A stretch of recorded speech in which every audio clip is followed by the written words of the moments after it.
Hello students, today we will learn about textbook exercise question answer 6 to 9 chapter 8 cell structure and functions class 8 CBSE और NCERT science. Student आज हम इस chapter के question 6 to 9 को समझेंगे और उन्हें लर्न करेंगे। Number 6, state the difference between eukaryotes and prokaryotes. Student हमें इसमें डिफरेंस बताना है कि यूकेरियोट्स एंड प्रोकैरियोट्स में क्या क्या डिफरेंस हैं। ये दोनों स्टूडेंट्स ऑर्गेनाइजम्स हैं, लिविंग ऑर्गेनाइजम्स के कैटेगरी हैं। सो इनके जो डिफरेंस हैं वो हम कंपैरिजन बेस पर डिस्कस करते हैं कि फर्स्ट पॉइंट यूकेरियोट्स का एंड फर्स्ट पॉइंट प्रोकैरियोट्स का, ताकि वो हमें लर्न हो सके ईजिली, उनको समझें हम। यूकेरियोट्स का फर्स्ट पॉइंट है these organisms are mostly multicellular, कि ये जो ऑर्गेनाइजम्स हैं जो यूकेरियोट्स ग्रुप में आते हैं, इनके बॉडी में एक से ज़्यादा सेल होते हैं, इसलिए मल्टी सेलुलर कहलाते हैं। जबकि प्रोकैरियोट्स क्या है स्टूडेंट? प्रोकैरियोट्स से these organisms are mostly unicellular, कि इनकी बॉडी में ओनली वन सेल होता है। सो स्टूडेंट डिफरेंस के क्वेश्चन को हमेशा आप इस तरह से पॉइंट में समझ कर लर्न करें। सेकंड पॉइंट को सेकंड पॉइंट्स के साथ लर्न करें कि यूकेरियोट्स में क्या है, its cell has nuclear membrane, कि इसके जो सेल हैं उनमें न्यूक्लियर मेम्ब्रेन होती है। जबकि प्रोकैरियोट्स में क्या है, its cell has not nuclear membrane, कि इसके सेल में न्यूक्लियर मेम्ब्रेन नहीं होती, यानी जो न्यूक्लियस तो होता है लेकिन उसकी बाउंड्री लाइन नहीं होती, यानी न्यूक्लियर मेम्ब्रेन अब्सेंट होती है। Number 3, cell organelles are present in its cell, कि जो साइटोप्लाज्म के कंपोनेंट होते हैं स्टूडेंट, जिन्हें सेल ऑर्गेनल्स कहते हैं, ये सेल में प्रेजेंट होते हैं।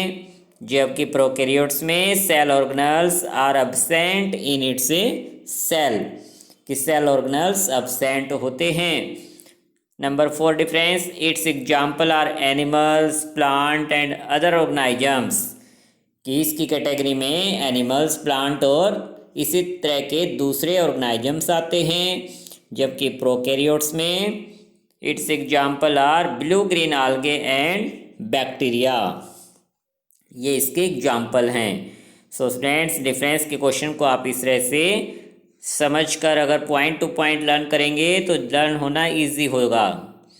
Question number 7, where are chromosomes found in the cell, कि सेल के किस पार्ट में क्रोमोसोम्स पाए जाते हैं। स्टेट देयर फंक्शन, और उनका फंक्शन क्या है। Chromosomes are present in the nucleus, कि सेल का जो न्यूक्लियस है, सेंटर पॉइंट है, उसमें क्रोमोसोम्स पाए जाते हैं। The function of chromosomes is to carry genes, कि अपने अंदर जीन्स को कैरी रखना। और जीन्स का फंक्शन यानी क्रोमोसोम्स का फंक्शन क्या हुआ, and to transfer the characters from parents to next generation, कि क्रोमोसोम्स का फंक्शन क्या है, जीन्स को अपने अंदर कैरी रखते हैं यानी बनाए रखते हैं, और उनकी हेल्प से पेरेंट्स के जो कैरेक्टरिस्टिक्स हैं, पेरेंट्स में जो फीचर्स हैं, उनको उसके नेक्स्ट जनरेशन में ट्रांसफ़र करने का काम करते हैं।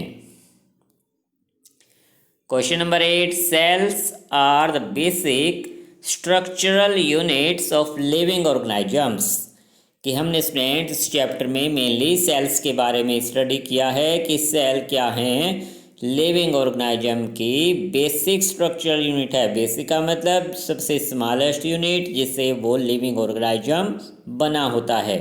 हमें इस क्वेश्चन में इसको एक्सप्लेन करना है कि कैसे, कि cell combine to form tissues, कि सेल कंबाइन होकर यानी कि ग्रुप बनाकर टिश्यूज के फॉर्म में चेंज हो जाते हैं, यानी सेल्स का जो ग्रुप है स्टूडेंट टिश्यूज कहलाता है। And tissues combine to form organs, और टिश्यू कंबाइन होकर ऑर्गन्स का रूप ले लेते हैं। Similarly organs combine to form body, और ऑर्गन्स कंबाइन होकर पूरी बॉडी बना देते हैं। सो स्टूडेंट्स, ये जो बॉडी, जो लिविंग ऑर्गेनिज्म की बॉडी बनी, वो उसकी स्टार्टिंग कहाँ से है? सेल से। So cells are termed as the basic structural unit of every living organism. इसीलिए स्टूडेंट सेल को बेसिक स्ट्रक्चरल यूनिट कहा जाता है किसी भी लिविंग ऑर्गेनिज्म के लिए। Question number 9, explain why chloroplasts are found only in plant cell. कि जो क्लोरोप्लास्ट हैं स्टूडेंट, वो केवल ओनली प्लांट सेल में ही क्यों पाए जाते हैं?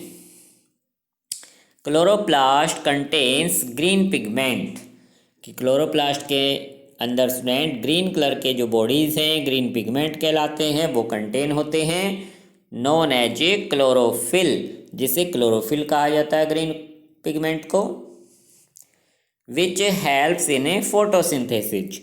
और क्लोरोफिल किस चीज़ में हेल्प करते हैं? फोटोसिंथेसिस में। Only plant can do photosynthesis, और हम सब इस बात को अच्छे से जानते हैं स्टूडेंट कि प्लांट के अंदर ही फोटोसिंथेसिस प्रोसेस होती है, एंड नॉट एनिमल्स, किसी भी एनिमल में ये प्रोसेस नहीं हो सकती। Thus chloroplast are only found in a plant cell. So student, इससे प्रूव हो जाता है कि क्लोरोप्लास्ट केवल प्लांट सेल में ही मिल सकते हैं। सो स्टूडेंट, आपको क्वेश्चन नंबर 6 to 9 को अपने फेयर नोटबुक में अच्छे से नोट करना है, इन्हें लर्न करना है, और हो सके तो इनको लिख कर देखें ताकि आपको पक्के लर्न हो जाएं। Okay student, thank you.